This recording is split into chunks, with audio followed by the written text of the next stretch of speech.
وتفعلوا بالجرس.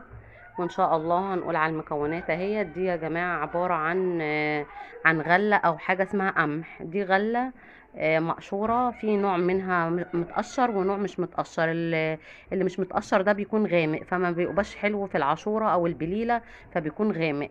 لكن المتقشر ده بيبقى فاتح كده ومبيض، وبيستوي بسرعة جدا، وبيكون شكله ابيض كده في العاشورة، وبيبقى تحفة بصراحة، وبيستوي بسرعة.